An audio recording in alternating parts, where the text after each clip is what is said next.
falha apenas, né?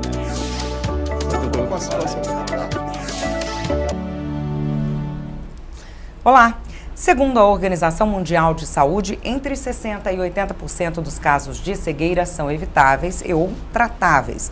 No Brasil, já são 1,2 milhão de cegos. As causas são inúmeras e para quem perde o olho por acidente ou alguma doença, as próteses oculares são a melhor indicação. Este é o assunto de hoje do nosso programa Em Discussão Saúde. Comigo no estúdio para debater este tema, André Borba, cirurgião plástico ocular, e também Kátia Gurgel, monocular. Muito obrigada pela presença de vocês aqui no estúdio da TV Alesp. Eu queria começar então com a Kátia explicando o que é uma pessoa monocular. Tudo bom, Carla? Uma pessoa monocular é uma pessoa que não enxerga de uma vista. Ela só tem uma visão. E no meu caso eu tenho só a visão esquerda. O que aconteceu no seu caso? Eu tive uma toxoplasmose, foi decorrência de uma toxoplasmose quando eu tinha 5 anos de idade. Começou a vermelhar e aí o médico, a gente foi no médico, minha mãe me levou no médico e foi descoberto que eu tinha toxoplasmose e aí eu perdi a visão com 5 anos. E de uma semana para outra, foi muito rápido. Foi fácil o diagnóstico? Foi rápido? Não foi fácil, tanto que na época eu fui, né, no médico, minha mãe conta, né, a gente foi, mas o médico não conseguiu identificar de imediato e me mandou para casa. E aí eu perdi a visão em casa mesmo, quando eu fui falar que eu não estava enxergando. E aí foi toda aquela, leva para um médico, leva para outro, mas o diagnóstico demorou um tempo ainda. Fizeram vários exames para poder conseguir diagnosticar que era a toxoplasmose que tinha ocasionado a doença, no caso a cegueira, né? A gente vai continuar conversando sobre toda a sua história. Eu queria que o doutor André agora explicasse sobre a toxoplasmose, né? Eu falei aqui no começo do programa sobre acidentes, né? São muitas, inúmeras as causas, né? São inúmeras as causas. A toxoplasmose é uma das doenças infecciosas que pode levar à cegueira, como no caso da Kátia. E é interessante porque ela conta a dificuldade para conseguir fazer o diagnóstico, né? Então isso existe mesmo. A gente tem ainda essa existe, porque ela tinha 5 anos, né, quando passou pela experiência. Sim. Não teve uma melhora, deve ter tido, né, mas sim, ainda é um pouco difícil. Ainda é difícil. Nós sabemos que se for considerar o Brasil como um todo, a gente aqui em São Paulo é tudo muito perto e dá para fazer as coisas, mas mais longe, vamos considerar Mato Grosso, Goiás, alguns locais do Brasil, o acesso ainda é difícil à informação. E a gente vai falar um pouco sobre isso. É difícil para o paciente chegar num serviço, ser diagnosticado e tratar adequadamente. No caso da toxoplasmose também, eu queria que o senhor exemplificasse de outras doenças. O que determina uma doença ou a outra, assim, né? Tem um teste específico para toxoplasmose, por exemplo? Como é que funciona essa tentativa e erro aí para o diagnóstico? Ela é uma doença inflamatória. Então, existe um espectro imenso de doenças inflamatórias oculares. E aí o médico, então, ele vai, de acordo com o diagnóstico diferencial, né, chegar numa conclusão para tratamento de uma ou outra doença. Tá? Mas, em geral, é incomum a perda visual nessa faixa etária. Infelizmente, aconteceu com a Kátia, mas talvez o antibiótico que tivesse sido orientado um pouquinho mais, 10, 15 dias antes, talvez não tivesse levado à perda visual. O que pode acontecer é um descolamento de retina, devido a toda a inflamação intraocular que não foi tratada, então a criança vem a perder o olho. Por ser criança, é mais difícil ainda relatar para os pais que não está enxergando.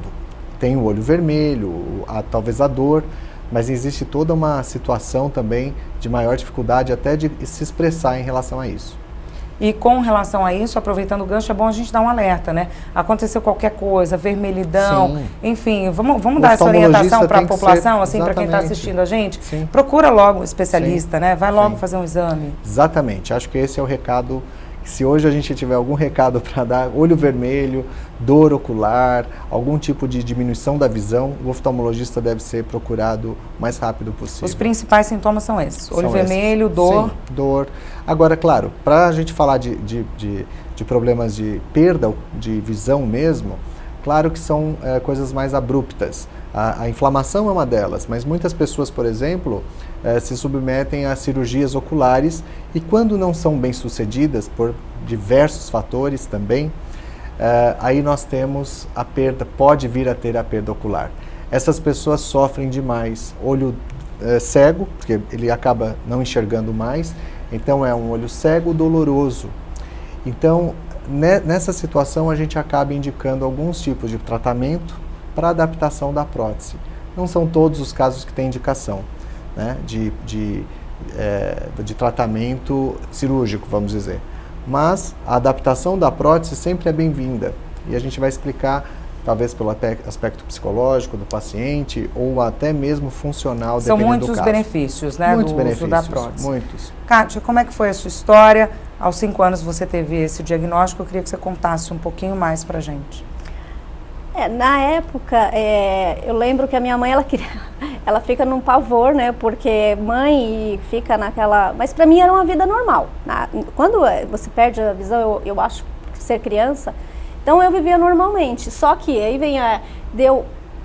ocasionado também, acho que da toxoplasmose, você não enxerga, vem o estrabismo, vem outras questões também junto com a toxoplasmose. Você não enxerga, o teu olho começa a desviar, aí bullying na escola, eu tinha que usar óculos e não... Era o 4-olho, então foi tranquilo em relação a mim como deficiente. Mas em relação ao bullying, tem essa questão que a gente acaba sofrendo um pouquinho. Mas até os 20 anos de idade, na verdade foi mais ou menos 20 anos de idade, foi tranquilo. Mas aí, para ajudar, contrariei uma outra doença que até hoje eu não sei porquê, os médicos na época não me informaram também, mas foi a phthisis bulbi. Que aí, na época, me lembro bem que o médico me passou que o meu olho iria atrofiar, e que eu teria que fazer a remoção do olho. É uma outra doença ocular. Eu vou explicar. A phthisis bulbi, na verdade, já é um processo de atrofia. É que tem esse nome. É um palavrão. É um palavrão, né? entende? Mas palavrão. assim, na verdade, é um processo de atrofia ocular pós uma doença, pós uma injúria, um problema ocular. Então, o olho acaba diminuindo de tamanho. E aí, tem outras consequências que acontecem, do tipo aumento da pressão ocular ou diminuição, em geral diminuição, descolamento da retina, né? Então desestrutura toda a parte interna do olho. E a partir daí então o olho acaba indo para trás, retraindo, e muitos pacientes sentem dor, desconforto, dor.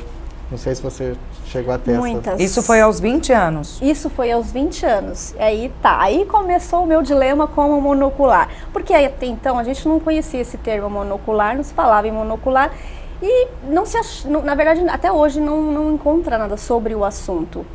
E na época eu também não sabia por que eu tinha, né, na verdade, agravado tanto esse caso, né, essa questão. E aí sim, começou o meu dilema, que aí com os 20 anos de idade, aí o médico me deu esse diagnóstico e falou, você vai ter que retirar, porque você vai atrofiar e vai ficar, a tendência a murchar, e aí tá. E aí começou meu sofrimento daí, que eu já pensava assim, esteticamente, como que eu vou ficar, né? Porque aí é que começou o sofrimento, na verdade, né? Porque antes, como você mesma disse, era um bullying, mas contornável. Eu conseguia fazer tudo. Seguiu a vida normal. Sempre fiz tudo, dirigia, tudo, tranquilo, até hoje, né? Faço. Mas em relação à estética, aí começa a autoestima, né, afetar. Porque aí na época não se falava, não existia prótese, não falava em prótese. E aí pra mim eu só vinha na cabeça que eu teria que tirar o olho e ficar aquela coisa, ou ficar vazio ou ficar aquela... Como é que vai ficar, né? Como vai ficar isso? E aí a vaidade conta mais alto também, né? E aí eu lembro... E a idade também, mulher, 20 anos, né? Pesa tudo isso.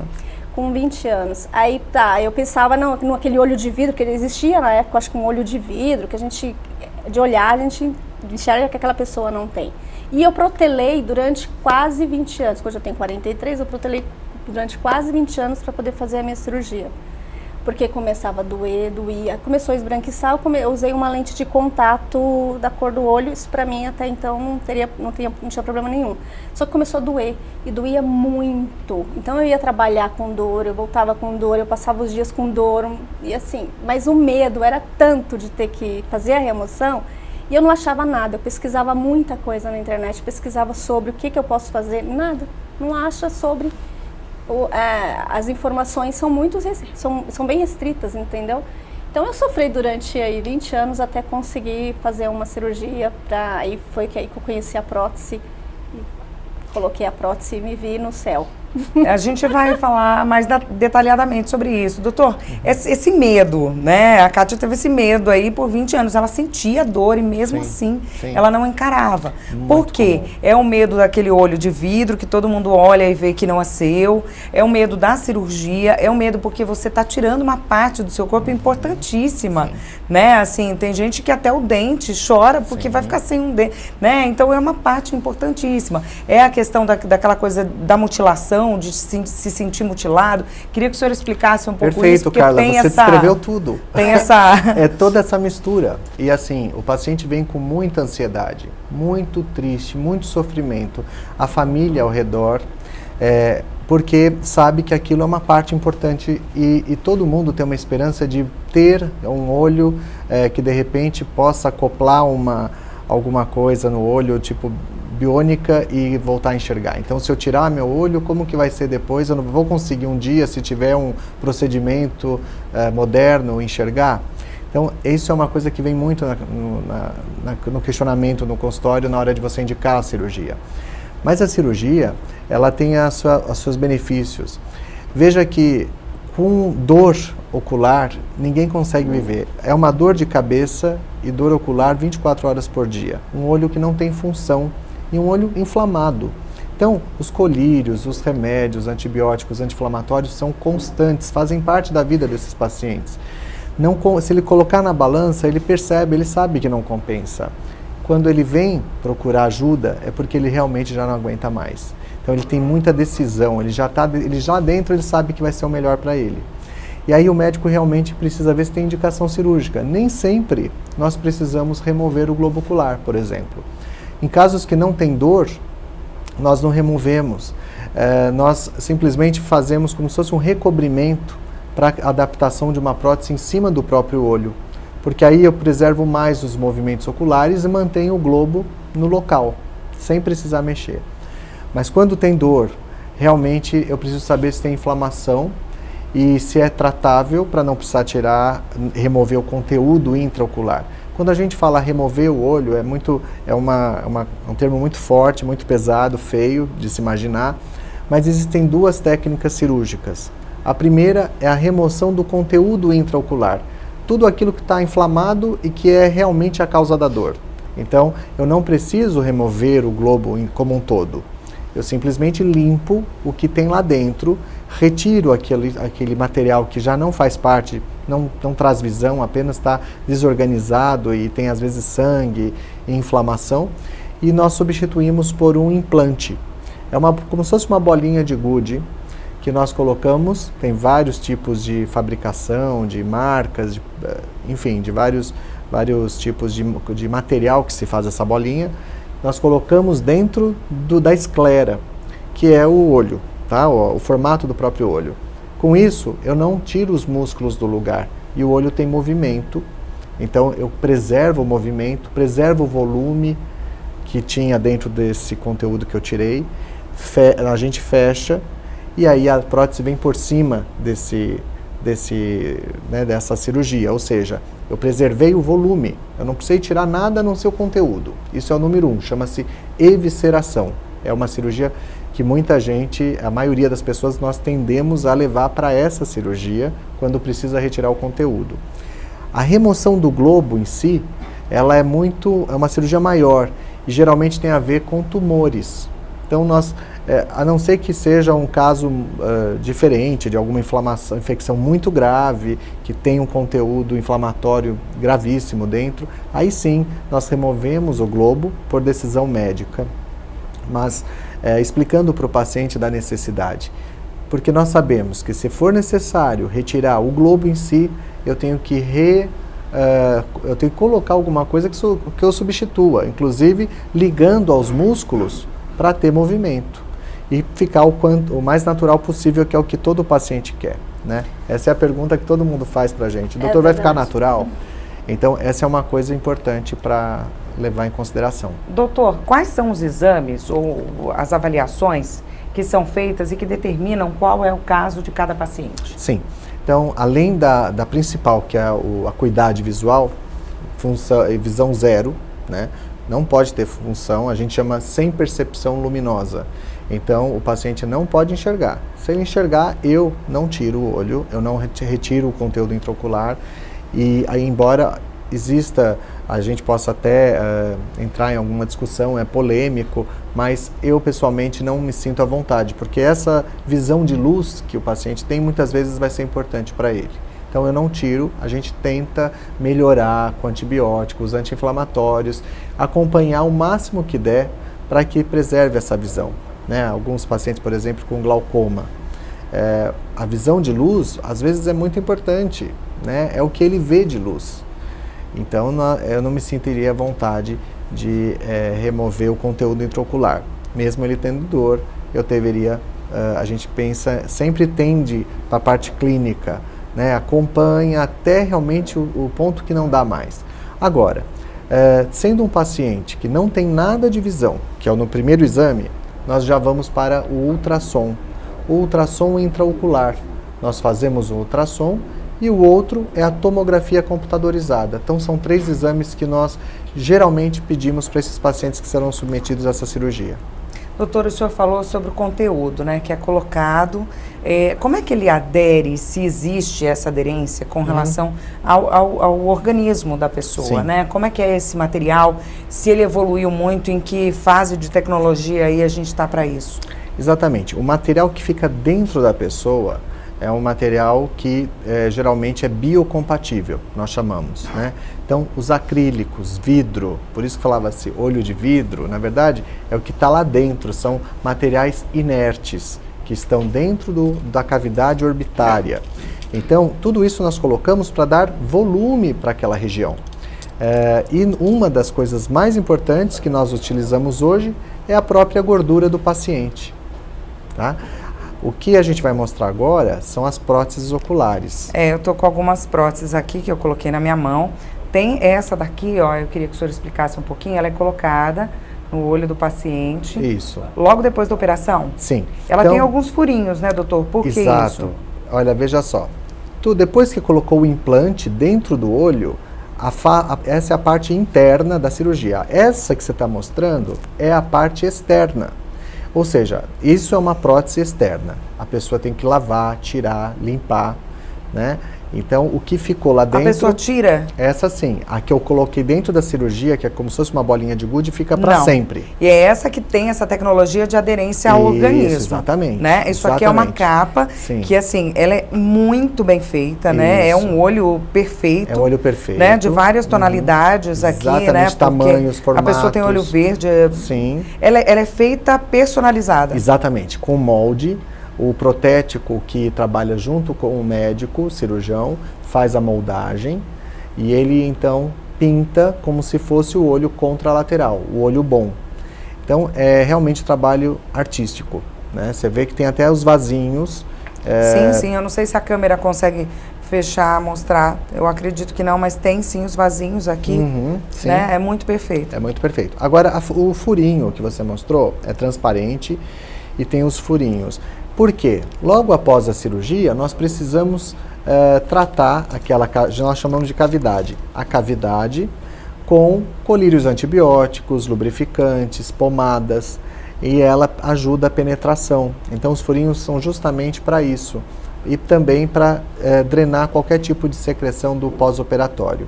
Então, em geral, nós deixamos alguns dias, 3 semanas após a cirurgia, antes de adaptar a prótese colorida, que chama-se lente escleral pintada. É o outro aí esse nome. paciente ele tem toda a orientação, né, para depois fazer toda essa higienização, e isso deve ser muito importante, né? Muito importante. Até acho que é interessante você falar a Kátia contar um pouquinho do dia a dia dela. Exatamente. Kátia, vamos aproveitar e contar um pouquinho de qual foi o seu caso? O doutor exemplificou aqui vários casos, né, vários tipos de cirurgia e de tratamento. Como é que foi com você? A minha foi uma evisceração, tive que fazer a cirurgia de evisceração. Foi bem tranquilo, a cirurgia para mim foi super tranquilo, foi diagnosticado, fiz todos esses exames que o doutor apontou aqui E aí foi determinado que era a evisceração que eu tinha que fazer. E aí logo depois fui encaminhada então para o protético, que aí fez todo esse trabalho artístico de trabalhar fotos e imagens para poder chegar o mais próximo. Então você vai algumas vezes até ele para poder, ele vai fazendo testes até chegar a cor do olho e o olho ficar realmente tamanho, você faz um tempo de adaptação, né, para cada um até fazer a definitiva. Mas é uma vez por semana, tiro, lavo com shampoo Johnson e coloco um lubrificante e coloco novamente tranquilamente, não tem... Como é que foi a sua operação, o seu pós-operatório? Quando você chegou, depois de todas aquelas dúvidas lá, já chegou decidida também? Já cheguei decidida porque não tinha mais o que fazer, eu tive que chegar decidida. Na verdade, aí eu conversei com os meus pais na época, né, para poder fazer a cirurgia, eu falei, eu não tô aguentando mais. E aí o medo até deles, né, porque como assim, você vai retirar e você vai ter que fazer, porque até então era tirar o olho. Como o doutor falou, a gente pensa que vai tirar o olho, vai ficar aquela coisa também aberta e coisa, nem, como eu falei, eu não conhecia essa lente. Mas foi tranquilo, a gente fez os exames, fiz os exames, acho que depois de uma semana eu estava fazendo a cirurgia. No outro dia eu já estava indo para casa. É bem tranquilo, no meu caso foi bem tranquilo realmente. E na semana seguinte eu já estava com um protético. Doutor, essas cirurgias, elas são cobertas pelo SUS? Ela disse que 10 dias já estava fazendo uma cirurgia, né? Como é que os planos de saúde geralmente liberam? Como é que funciona? Em geral, nós não temos problemas, tanto pelo SUS quanto pelos planos de saúde.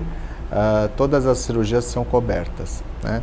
O duro, né, no nosso país é a fila dos hospitais públicos, que a gente sabe que ainda é um problema. Os planos nem então a dor às vezes é maior e o paciente não consegue, tem que ficar indo no pronto-socorro muitas vezes do sistema público até conseguir a cirurgia. E no convênio ou particular, claro que sempre é mais ágil, né? Mas realmente é uma cirurgia que pode ser considerada funcional, né? Em nenhum momento ela é estética. A gente não pode dizer que é estética, mesmo porque se eu preciso remover o conteúdo intraocular, eu preciso colocar alguma coisa para substituir, porque senão aumenta lacrimejamento, secreção, fica um afundamento na região, a pálpebra sofre, fica atrófica, porque não tem o globo para deslizar, então ela acaba atrofiando. Então existem vários tipos de problema pós, se não for tratado. Então chama-se síndrome da cavidade anoftálmica. Acontecem várias retrações palpebrais se você não fizer um tratamento adequado, né? Até porque, assim, eu acho que aconteceu no caso da Kátia, né? Não é aquele olho de vidro que ela temia, a autoestima foi mantida e preservada, e a baixa estima leva a uma depressão e outras doenças, né? Então, assim, com certeza uma indicação até para evitar o aparecimento de outras doenças. A depressão é uma doença, né? Sim, eu acho que é importante também esse programa, que foi excelente o tema, falar sobre a informação. A informação, a gente está levando informação para essas pessoas que talvez estejam passando por esse problema e nem sabem como começar, né? Então acho que é interessante, foi um tema bem interessante. Doutor, geralmente as pessoas, os cegos, eles têm alguma resistência à prótese? Existe isso?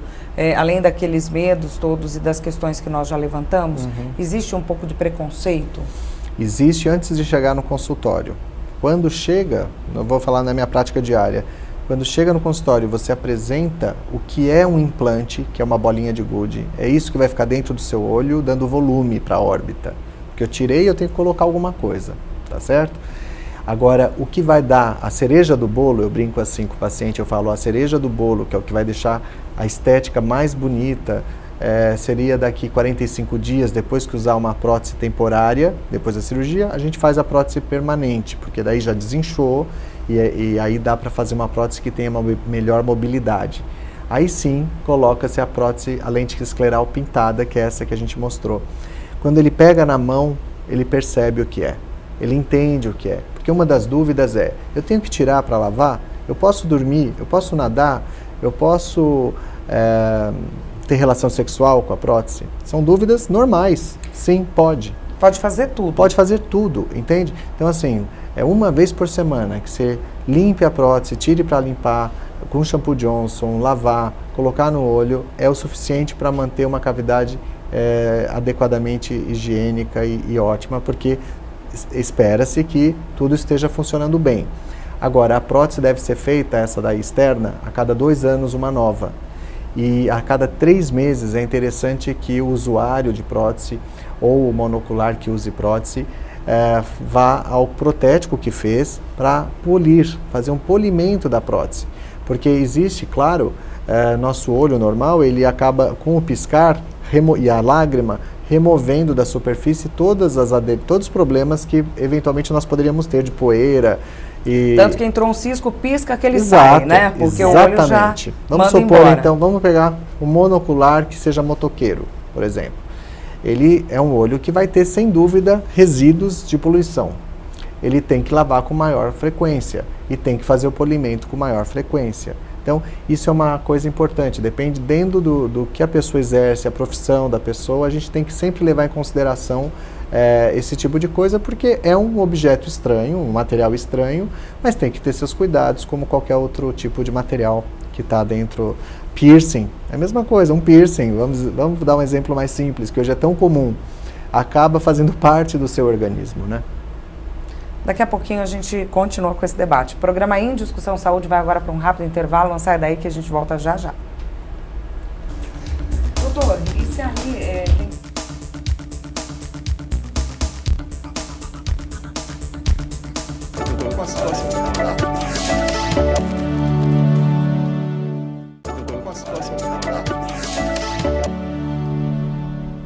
Estamos de volta com o programa Em Discussão Saúde, que hoje trata da oculoplastia e próteses oculares. Comigo no estúdio, André Borba, cirurgião plástico ocular, e Kátia Gurgel, monocular. Eu queria que a gente continuasse falando sobre os cuidados com a prótese. Primeiro eu queria saber o seguinte, essa prótese, dessa forma, assim, tão parecida com o olho humano, né? É até impressionante, né? Uhum. É recente essa técnica? Não é que ela é recente, ela tornou-se cada vez mais, tecnologicamente, mais interessante, porque as resinas são mais novas, né? Vamos dizer, igual a odontologia. Ela foi melhorada ao longo do tempo. E hoje existe toda a parte digital das cores. Então você pode fazer uma fotografia do olho contralateral, que é o olho bom, e você usa aquela íris, aquela cor, exatamente tudo muito igual no olho que é da prótese. Você faz como se fosse uma cópia e você consegue então ter um olho idêntico ao contralateral. Então isso é uma super evolução para a pessoa que usa a prótese. Então eu acho que vale muito a pena que mesmo quem tem a prótese antiga, né, que já usa há muitos anos, tentar ver essa parte que melhora a parte estética. Com certeza. Eu queria que a gente voltasse a falar da limpeza. Joia. Né? E queria também saber se a Kátia faz tudo isso. Como é que é? É um polimento a cada 3 meses. Essa limpeza ela é necessária por quê? E por que mais o polimento e mais a troca? Sim. O médico, a nossa parte médica, eu sou médico, né? Então eu paro na hora que eu mando para o protético. Todo o restante do tratamento, para sempre, vai ser com protético. O médico só teve uma vez na vida do paciente e depois retornos anuais ou cada 2 anos para ver como que está indo, né? Agora, o protético, sim, que vai cuidar da prótese, é obrigatória a limpeza a cada 3 meses, por quê? Senão tem muitos resíduos que ficam aderidos à prótese. Tá? Gruda mesmo, porque é uma prótese porosa. Como é que faz esse polimento? Ele tem mesmo um aparelho de polimento, como se fosse um polimento odontológico de um dente, né? Então ele faz um aparelhinho, a pessoa vai lá até o local, retira-se a prótese, faz todo o polimento, limpa e devolve a prótese novinha por mais 3 a 6 meses. Pode ser um intervalo grande, tá? Tem pessoas que fazem 2, por exemplo, próteses. Por quê? Moram em Tocantins, moram em locais que não têm acesso à prótese, ao protético. Então manda pelo correio, faz um polimento e manda de volta. Enquanto isso ele usa a outra. Então é muito interessante isso, falar essas coisas, porque é um espaço que a gente pode comentar o quanto é importante falar sobre a limpeza da prótese. Agora, o shampoo Johnson, eu oriento meus pacientes todo banho, pôr um pouquinho de shampoo Johnson no dedo e deslizar sobre a superfície da prótese. E pingar alguns colírios lubrificantes, que também ajudam a limpar. Eu não sei como que a Kátia foi orientada e como ela faz, mas isso é o que a gente faz. Conta, Kátia, você fez tudo direitinho. Entregou. O que aconteceu? Olha, orientada eu fui, mas você coloca a prótese, parece que você não tem, é normal, entendeu? Eu até não gosto de tirar, vou ser bem sincera, não me faz bem tirar. Então eu vou protelando até para poder tirar para lavar. Acabo deixando uns 15 dias, 20 dias, porque realmente eu não gosto. Eu ainda tenho o meu, ainda que não, aceitação depois, ainda, o estético fora eu tô vendo, então tá bom assim. Então, para tirar, realmente, eu acabo demorando um pouquinho mais. É o espelho. Porque você tira, você está limpando e você está se vendo sem a prótese. É isso. Aí você tem que olhar, né, a realidade. Mas eu demorei até para poder fazer o polimento. Marquei, desmarquei, fui depois de 1 ano. Só fui também quando eu vi que o negócio já estava ficando feio. Porque eu senti que o olho já não mexia a mesma coisa. E aí eu comecei, meu Deus, eu vou ter que trocar a prótese, né? Pensei comigo. Mas não, era só um polimento que realmente, aí vem a importância realmente de fazer o polimento, porque o seu olho com os resíduos, ele já não tem essa... Não desliza, a pálpebra não desliza sobre, né? E aí eu comecei a sentir, eu falei, vou ter que trocar, já sentia que o negócio já estava ficando feio, aí fui no último minuto, né? Mas aí não, era só foi fazer o polimento mesmo. A troca tem que ser feita com 2 anos, né? Você já está mais... Já estou há 2 anos e meio, ainda não necessitei fazer. Fui no final de 2018, ainda não precisei. Eu volto esse ano agora, mais ou menos, daqui E é o protético que faz essa avaliação? Sim, é ele. É só nesse momento que ele manda de volta para o médico? Não, o paciente sempre é orientado a voltar ao médico 1 vez por ano, cada 2 anos. Mas a minha experiência, isso não acontece, tá? Os pacientes ficam 4, 5 anos com as mesmas próteses. Isso leva a infecções, leva a conjuntivite, olho vermelho, coceira nos olhos. Então, assim, existe todo um quadro que existe por cima disso, mas, como ela falou, às vezes dá vontade de nem olhar, né, nem tirar. Então, eu entendo bem essa parte. Mas tem os que são muito regrados. Tem aqueles pacientes que vão realmente, religiosamente, a cada 6 meses. Isso ajuda a preservar a prótese e prolongar o tempo de troca. Talvez realmente não precise, a cada 2 anos, se ele soube usar direitinho, fazer a limpeza e tal. O que acontece muito, Carla, dependendo da qualidade da prótese, desbota, né? Então, isso é uma outra coisa importante. Na fotografia, a pessoa já nota que não é a mesma coisa, ou então alguém comenta, tá meio diferente a cor desse olho, entende? Então, a cada 2 anos que é a recomendação. Mas vale sempre a pena ter o protético junto, né? Até a falta de polimento já começa a ficar diferente, já começa a ficar mais fosco, o seu olho já não fica com aquele brilho, né, do olho normal. Porque você tem o brilho, né, dos 2 olhos, do olho que é normal e a da prótese. Então já começa a perder esse brilho também, começa a ficar fosco, entendeu? Aí foi aí que eu realmente fui vendo a diferença. Eu falei, vou ter que trocar, mas não, era o polimento mesmo, que era necessário, que eu não estava fazendo corretamente. Kátia, você falou um pouquinho dessa resistência, né, para tirar e fazer higienização, porque você está lá olhando para o espelho e tal. A gente já falou aqui sobre uma doença que pode ser acarretada por conta da falta da prótese, que é a depressão, a baixa estima, enfim. Em algum momento na sua caminhada aí você teve isso? Você sentiu depressão, baixa estima, além de toda aquela dúvida, né? Você tem esse problema, você traz também? Eu trago.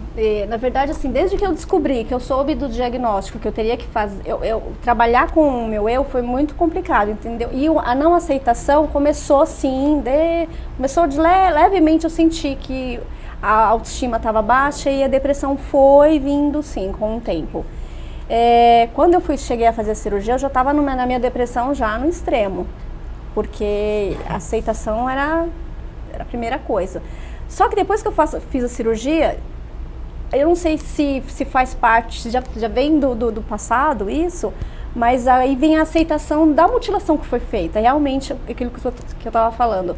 Tirar e ver que realmente você teve que tirar, que você não tem aquele olho, você é um deficiente, né?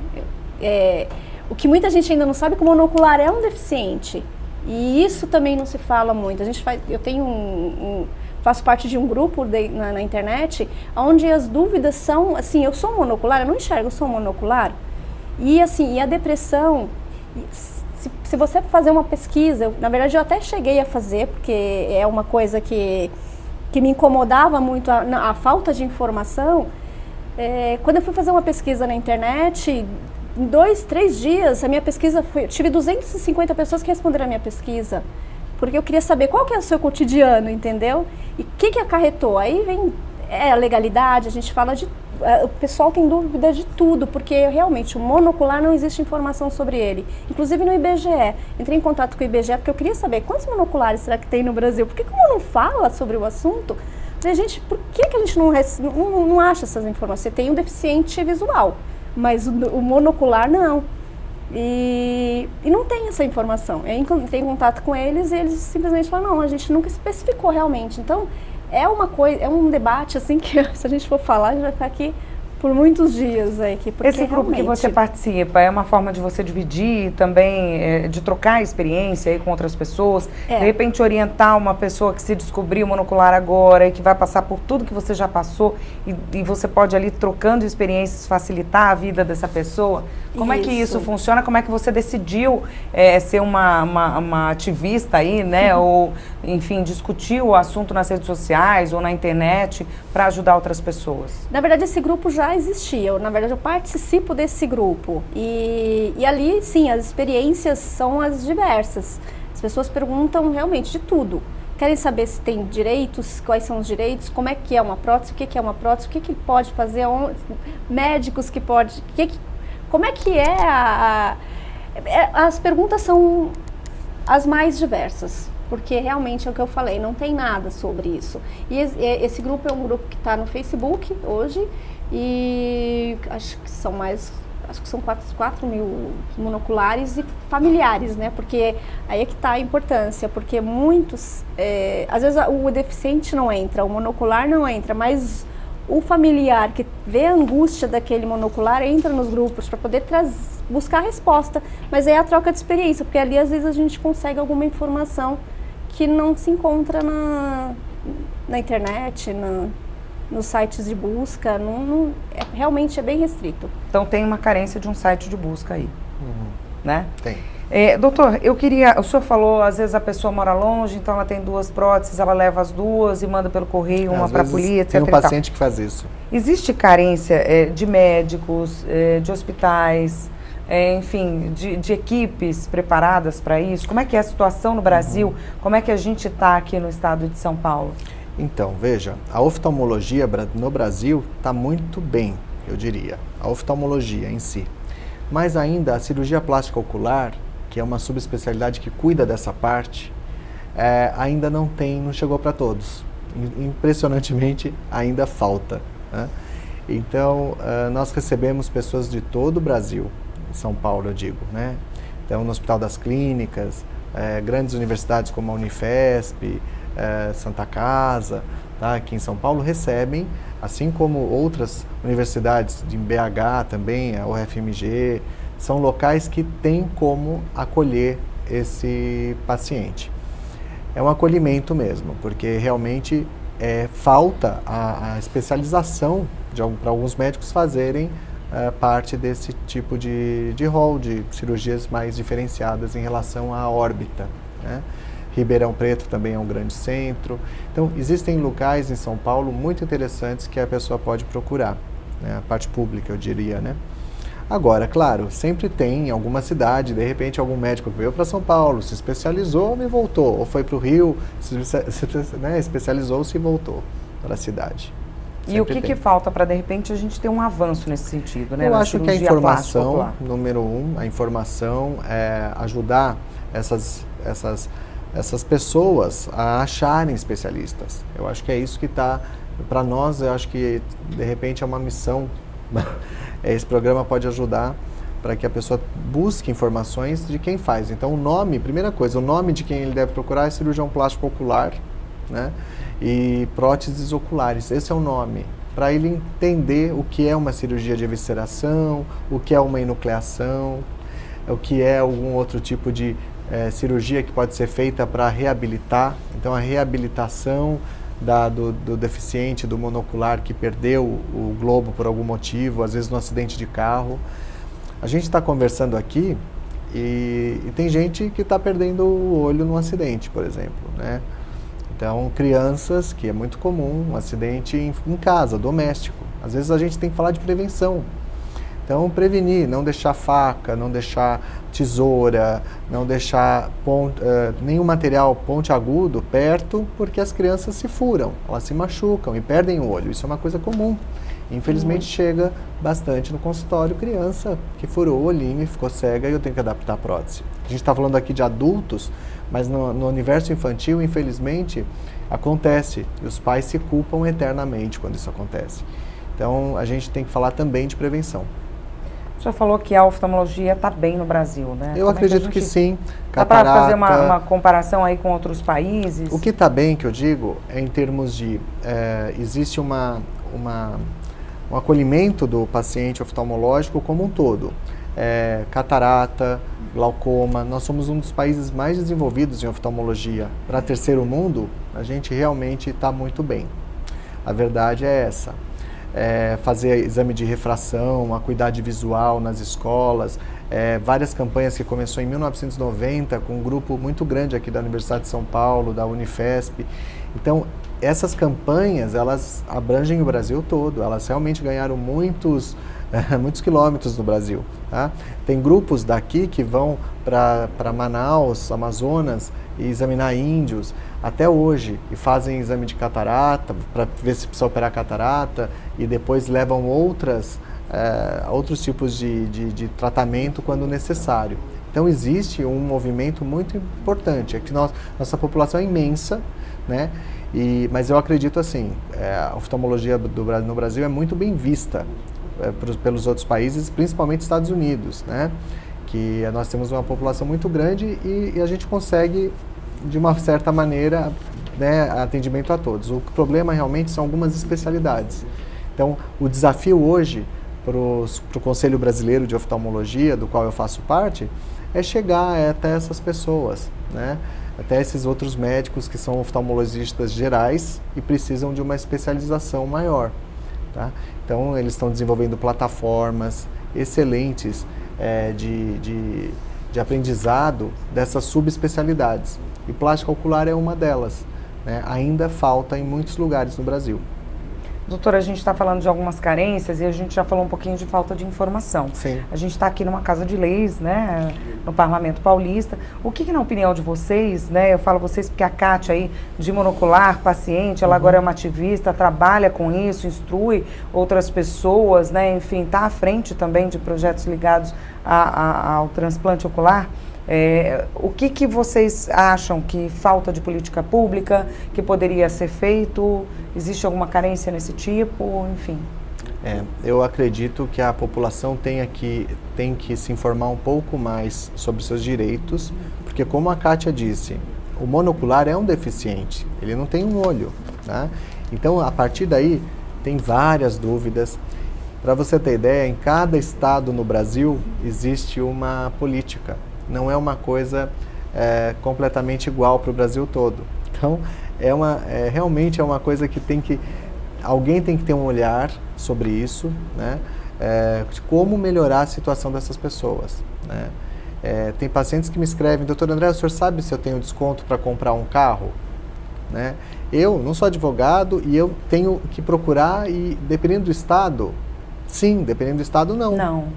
É uma dúvida, né, que existe. Doutor, que mais eu tenho direito? Né? Então, esse tipo de informação eu acho que deveria ser prestada para os deficientes como um todo. Né? E o monocular, ele está dentro, ele se enquadra dentro dos deficientes de pelo menos uma visão. Né? Kátia, você falou que sentiu e sente diferença até para pesquisa, né? Que você, inclusive, foi fazer uma pesquisa e sente que alguns institutos, né, como o IBGE, não tem aí, de repente, pesquisas voltadas. E eu acredito que a partir desses números, né, dos institutos, é que as políticas públicas são tomadas, né? Em que se levantam aí as questões, as demandas, as carências e as políticas públicas são tomadas. O que você acha que está faltando e que falta? E quais políticas públicas, por exemplo, poderiam ajudar essas pessoas?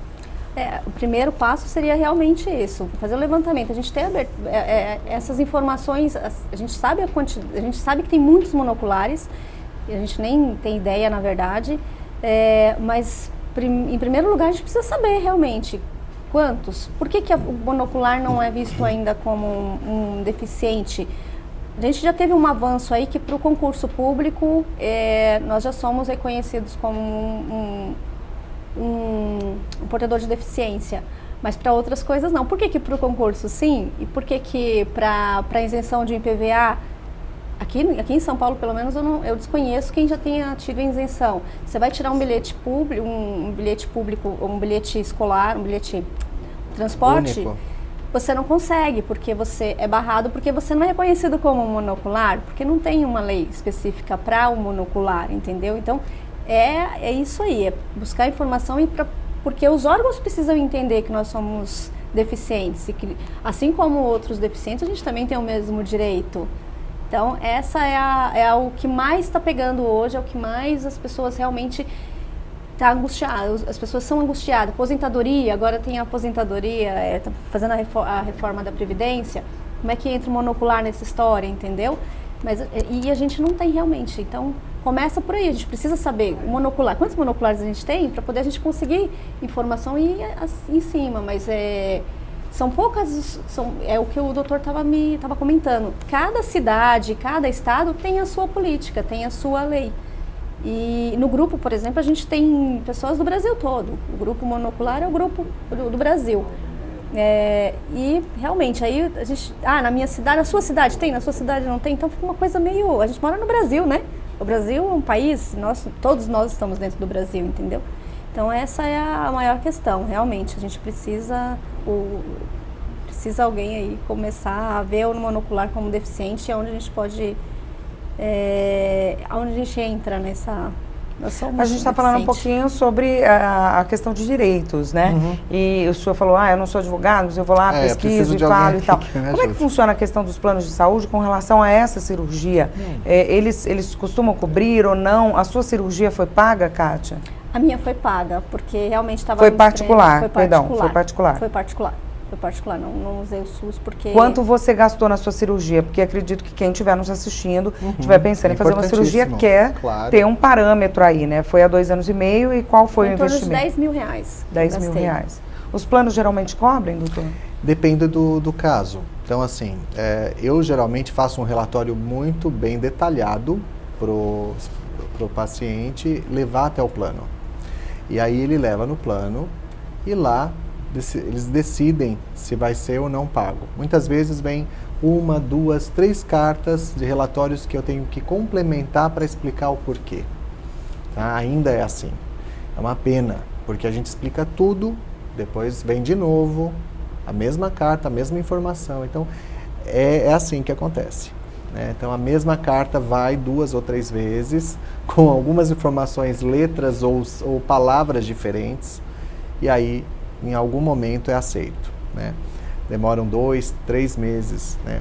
Salvo exceções. Tem planos excelentes que o médico vê o caso, entende o caso e já aprova.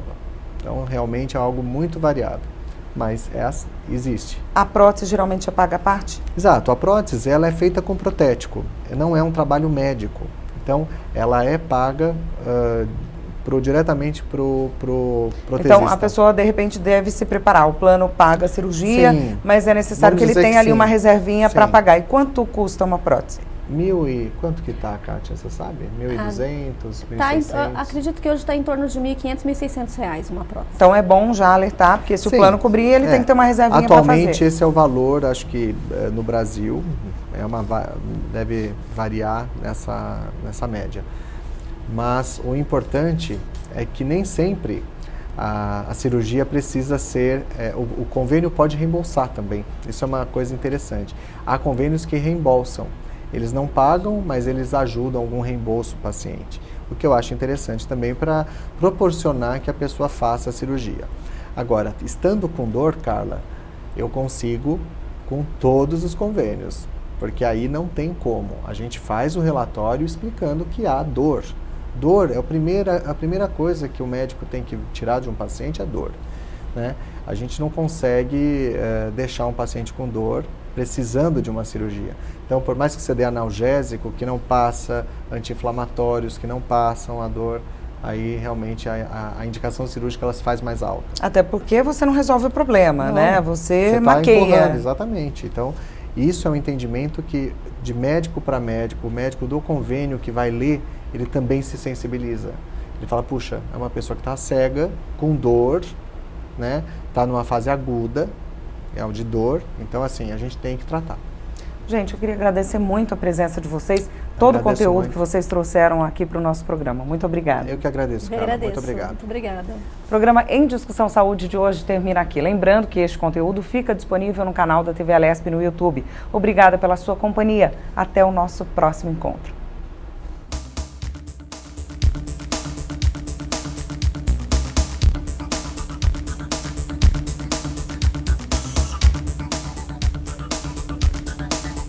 Vale a pena.